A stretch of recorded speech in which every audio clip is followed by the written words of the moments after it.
Salve curiosas, me chamo Victor e sejam muito bem-vindos aqui no Fita Futebolística, com as principais histórias e curiosidades do futebol no mundo. E no vídeo de hoje, um tema especial, para muitos nem tanto, até lembranças boas, lembranças ruins. Eu falo da campanha de cada clube brasileiro no Mundial de Clubes, seja a Copa Intercontinental, seja o primeiro Mundial de Clubes da FIFA, seja o formato atual. Eu falo de todos os times que já participaram do Mundial de Clubes. Só lembrando que tem a parte 2 desse vídeo que em breve será lançada aqui no canal, então não perca. E sem mais demora, bora pro vídeo! E começa o vídeo falando do Atlético Mineiro, que foi para a sua única disputa de Mundial até hoje, em 2013. Existia uma expectativa do Galo chegar à grande final contra o Bayern de Munique, uma seleção dos bávaros à época, bons jogadores. O Atlético Mineiro também contava com jogadores numa grande fase: Ronaldinho Gaúcho, o Bruxo, Diego Tardelli, Jô, Fernandinho, Luan, menino maluquinho, um timaço comandado por Cuca, que fez uma baita campanha de Libertadores. Porém, antes de pensar na grande final, o Atlético Mineiro tinha que passar da semi, e o jogo era contra o Raja Casablanca do Marrocos, um time que até então não era tão conhecido no cenário mundial. O Atlético Mineiro até começou jogando bem, porém cederam o contra-ataque e o gol do Raja Casablanca acabou saindo. Até que Ronaldinho Gaúcho, R10, o Bruxo, empatou a partida como ele está acostumado, fazendo gols bonitos, um golaço de falta, sem chances para o goleirão. O Atlético estava de volta ao jogo. O jogo seguiu com muita emoção até os últimos minutos. O Heber cometeu um pênalti, o gol do Raja saiu, daí desestabilizou de vez o Atlético, sem chances para buscar uma reação. O Galo sentiu tanto o gol tomado que acabou levando o terceiro nos últimos minutos de partida. Daí já era, né? Foi a pá de cal, Raja Casablanca 3, Atlético Mineiro 1, o Galo fora da grande final, teve que ir para a disputa do terceiro lugar, foi jogar contra o Guangzhou Evergrande da China, um time que contava com Muriqi, Elkeson, Dário Conca. O Atlético venceu por 3-2, com destaque para mais um golaço de falta de R10, Ronaldinho Gaúcho, o Bruxo. Galo, terceiro lugar no Mundial de Clubes 2013. E vamos falar agora do Corinthians, que em 2000 disputou seu primeiro Mundial de Clubes. Era realizado aqui no Brasil, tinha duas sedes, uma aqui em São Paulo, que era o estádio do Morumbi, a outra no Rio de Janeiro, que era utilizado o estádio do Maracanã. Era o primeiro Mundial neste formato, com clubes de diversos continentes, sendo realizado com 8 participantes, que foram divididos em 2 grupos. O Corinthians foi convidado pela CBF para representar o país sede. Estava no grupo A com o Real Madrid, Al Nassr e Raja Casablanca, sendo que no formato o primeiro de cada grupo avançava para a grande final e os segundos colocados passavam para a disputa do terceiro lugar. E o jogo mais emocionante desta fase de grupos do Corinthians foi contra o poderoso Real Madrid, em pleno Morumbi, um jogo eletrizante, jogão. 2 timaços se enfrentando, o Real com Cacilhas, Hierro, Roberto Carlos, Redondo, Sávio, Raul, Anelka, contra o Corinthians de Dida, Kleber, Rincon, Vampeta, Ricardinho, Marcelinho Carioca, Edilson Capetinha, Luizão. E o destaque deste jogão é o golaço de Edilson Capetinha, dando uma caneta desconcertante em Carembô. Sensacional! E o chute forte que não deu chances para o jovem goleiro Cacilhas. O Morumbi foi abaixo, uma verdadeira obra de arte de Edilson, o jogador.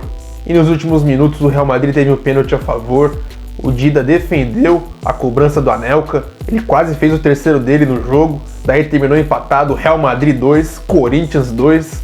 O Corinthians fez uma boa fase de grupos, passou em primeiro, foi disputar a grande final, tinha pela frente o Vasco, uma seleção de craques. Odivan, Mauro Galvão, Felipe Maestro, Juninho, Viola, Ramon, Donizete Pantera, Edmundo, o baixinho Romário, o que eu chamo da verdadeira Sele Vasco. O Maracanã abarrotado, a festa das duas torcidas, um jogo bem equilibrado, bem disputado, chances dos dois lados. O 0-0 persistiu no tempo normal, persistiu na prorrogação e o jogo foi para os pênaltis. O Edmundo perde a última cobrança e o Corinthians ganha o Mundial pela primeira vez. Corinthians campeão do mundo. E em 2012 o Timão retorna ao Mundial, desta vez como campeão da Libertadores. Logo de cara enfrenta o Al Ahly do Egito na fase semifinal, um verdadeiro timaço da era Tite. Cássio, Chicão, Fábio Santos, Ralf, Paulinho, Danilo, Douglas, Sheik, Guerreiro, Jorge Henrique. O Corinthians começou jogando melhor e perto dos 30 minutos do primeiro tempo, Douglas cruza e Guerreiro manda de cabeça para o fundo do gol dos egípcios. Corinthians 1-0, gol de Paulo Guerreiro.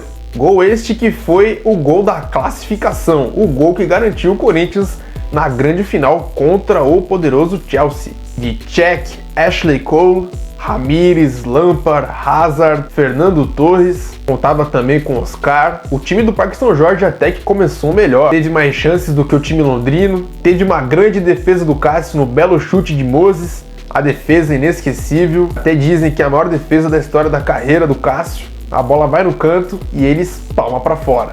Espetacular.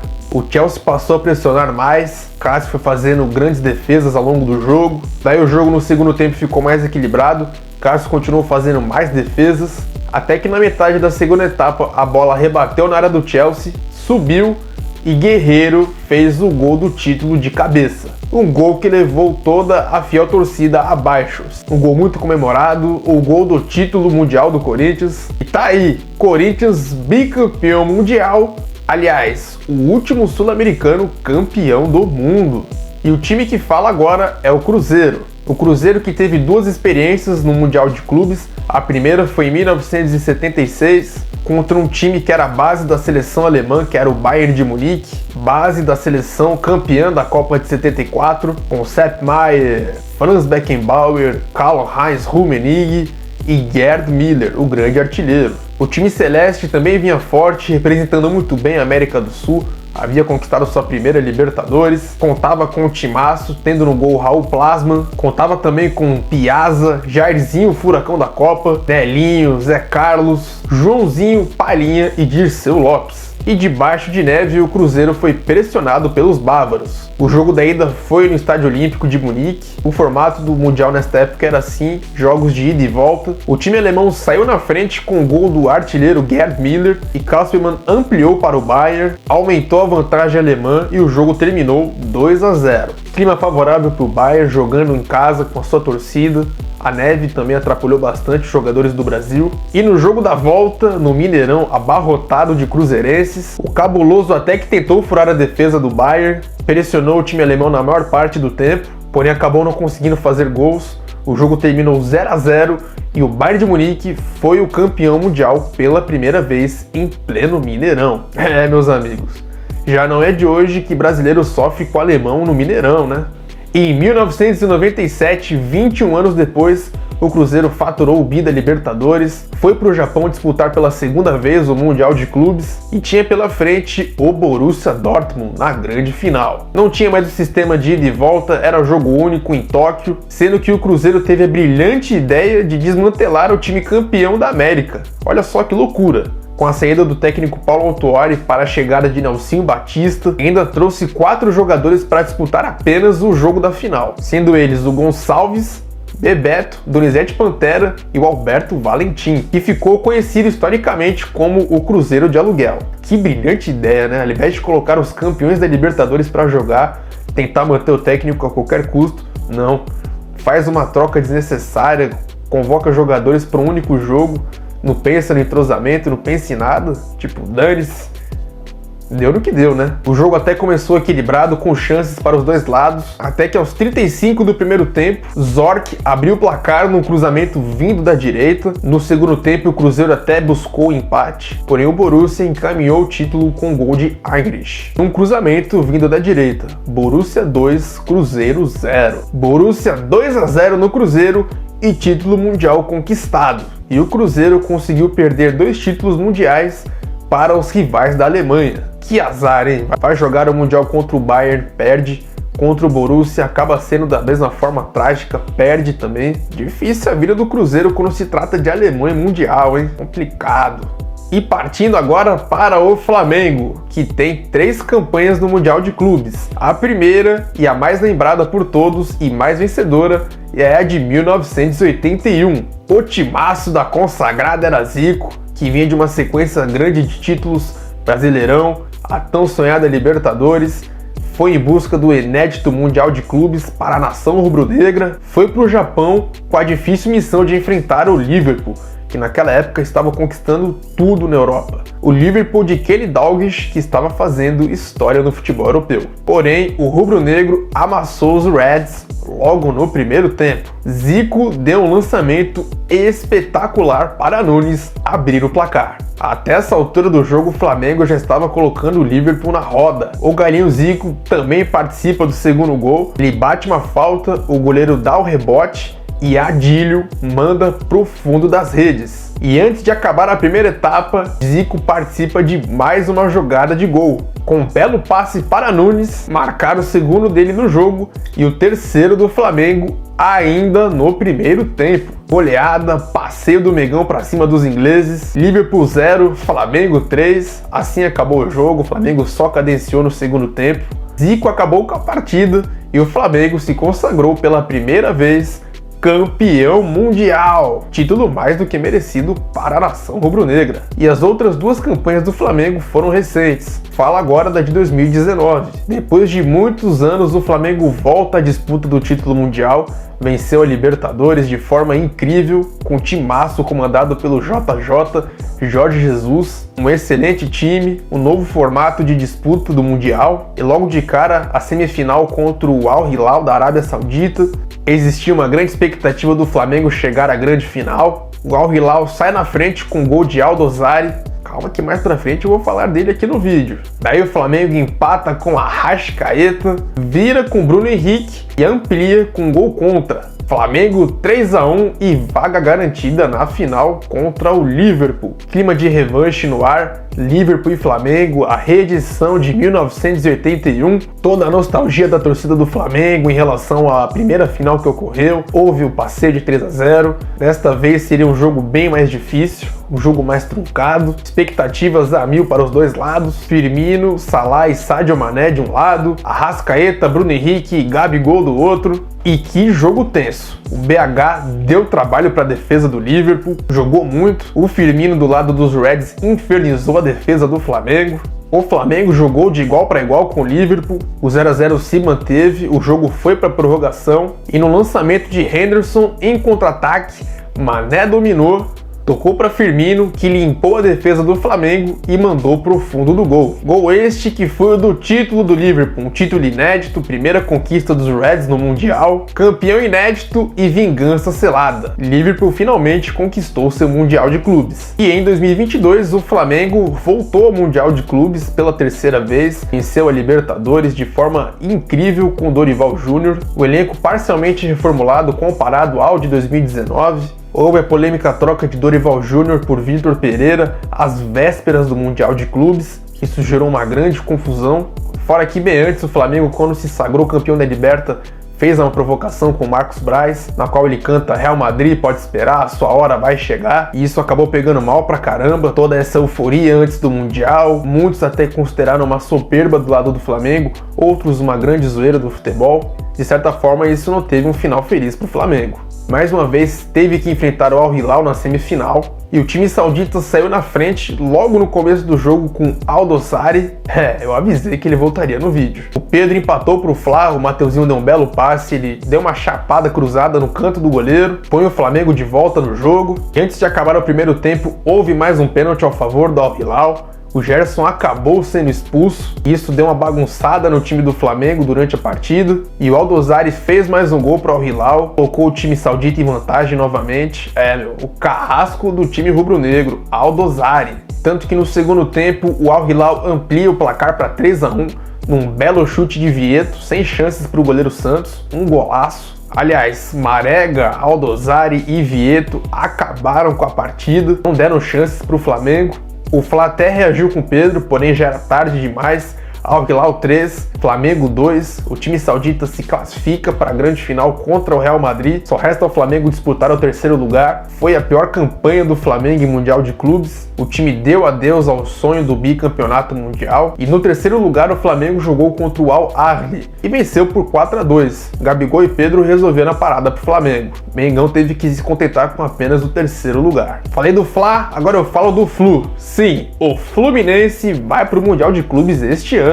conquistou a tão sonhada Libertadores, vai disputar o Mundial pela primeira vez. Até o momento que estou gravando o vídeo, o tricolor das Laranjeiras está se preparando para realizar o seu primeiro jogo em mundiais. Pode enfrentar o Al Ittihad de Benzema, Kanté, Fabinho e companhia na semifinal. Existe a expectativa do duelo entre Guardiola e Fernando Diniz. Já pensou este duelo do dinizismo versus o guardiolismo? Será que teremos este confronto na grande final? Só nos resta aguardar. De tricolor carioca para o tricolor gaúcho, eu falo do Grêmio. Grêmio que em 1983 conquistou a sua primeira Libertadores, foi para disputar o seu primeiro Mundial de Clubes contra o Hamburgo da Alemanha. Um jogo muito disputado do tricolor gaúcho, que contava com Renato Gaúcho, Mário Sérgio, goleiro Mazzaropi, Hugo de Leon. Um jogo muito disputado. Renato Gaúcho faz o primeiro gol do Grêmio antes do final do primeiro tempo. Um gol muito bonito. Ele dá os cortes no defensor do Hamburgo, bate forte para o fundo do gol. Um gol que coloca o tricolor gaúcho na frente da decisão. Na sequência da partida, o Grêmio perdeu muitas chances. Poderia ter matado o jogo. Até que no final do segundo tempo, o Hamburgo empata a partida com o Schroeder. O defensor fez o gol que coloca o Hamburgo de volta à partida. Clima tenso em Tóquio, prorrogação a caminho. Mas não tem problema, quem tem Renato Gaúcho tem um jogador muito decisivo a seu favor. Assim aconteceu, Renato Gaúcho fez o gol decisivo, o gol do título, o gol do tricolor gaúcho campeão mundial. Um gol num cruzamento vindo da esquerda, ele dominou e bateu. Não é à toa que Renato Portaluppi, mais conhecido como Renato Gaúcho, é considerado o maior ídolo da história do Grêmio. E detalhe que o Grêmio contou com um reforço pontual para esta partida. O técnico Valdir Espinosa pediu a contratação de Mário Sérgio, ele só atuou neste jogo pelo Grêmio, ou seja, apenas uma partida pelo tricolor e um título mundial. Ele acabou não ficando no Grêmio e foi direto para o Inter. Olha só que loucura da época, meus amigos. O Grêmio teve mais duas chances de ser mais uma vez campeão do mundo. A que fala agora é de 1995, o tricolor gaúcho em busca do bicampeonato contra um Ajax fortíssimo, dois timaços bem escalados do lado do Ajax, Van der Sar, os irmãos De Boer, Davids, Kluivert, Canu, Litmanen. O Grêmio vinha com Danley, Arce, Dinho, Paulo Nunes e Jardel, sendo que de um lado a gente tinha um técnico Luiz Van Gaal comandando o Ajax, do outro, o Luiz Felipe Scolari, Felipão comandando o tricolor gaúcho, o Grêmio. Foi uma final muito agitada, muitas chances para os dois lados, um jogo muito tenso também. O Grêmio, que teve o zagueiro Rivarola expulso, atuou o restante do segundo tempo com um jogador a menos, e mesmo assim o Grêmio se manteve valente, não desistiu de buscar jogo. O jogo ficou 0 a 0, se arrastou, foi para a prorrogação, se manteve 0 a 0 e foi para as temidas cobranças de pênaltis. Haja coração. E nos pênaltis deu Ajax. Blind bateu o pênalti que deu o título para o time holandês, fez o gol do bicampeonato mundial do Ajax. Ajax 4, Grêmio 3. E adeus ao sonho do bicampeonato. Mas em 2017 o Grêmio venceu a Libertadores pela terceira vez em sua história. Foi disputar o Mundial de Clubes num formato bem diferente do que foi as épocas anteriores. Teve que encarar a semifinal contra o Pachuca do México, que contava com Keisuke Honda. Desta vez o ídolo estava de volta como técnico, era o Renato Gaúcho no comando do Imortal. O tricolor até que teve um bom início de jogo, o Pachuca também teve algumas chances. Chance daqui, chance dali e nada. O Grêmio mais uma vez foi para a prorrogação. Nossa, o Grêmio adora uma prorrogação quando se trata de Mundial, hein? Caramba, não resolve nada no tempo normal, o 0 a 0 persistiu, o jogo foi disputado no tempo extra e como tudo é sofrido para o Grêmio Mundial, a vaga foi decidida na prorrogação. O tricolor foi para a grande final com um golaço de Everton Cebolinha. Grêmio 1 a 0 e finalista contra o temido Real Madrid. E tinha nada mais nada menos que o trio BBC. Benzema, Bale, Cristiano Ronaldo, Zidane no comando, uma verdadeira seleção do Madrid. Real numa fase imbatível, sobrou na final, dominou o jogo na maior parte do tempo, aliás, sem chances para o Grêmio, não conseguiu competir com o Real Madrid, até teve a menção ao duelo do Luan 7 versus o CR7. Caramba, meu, que comparação, hein? Nossa! Real foi dominando o jogo, controlando, tendo chances, até que no segundo tempo o Cristiano Ronaldo sofreu a falta, ele mesmo foi para a cobrança, a barreira abriu, acabou prejudicando o Marcelo Groi, o Cristiano Ronaldo guardou dele, este que foi o gol do título mundial do Real Madrid. Sim! Bola pro fundo do gol, fim de jogo, Real Madrid 1, Grêmio 0, mais uma vez o Grêmio sai sem conquistar o título mundial, desta vez acabou não indo para a prorrogação, Real Madrid campeão mundial pela 6ª vez em sua história. E aqui encerra a primeira parte do vídeo, e caso não queira perder a segunda parte que será lançada em breve no canal, recomendo que se inscreva e ative as notificações para não perder as novidades do Fita. E se você gostou desse vídeo, deixe o seu like. Fechou? Fico por aqui e tchau! Até a parte 2!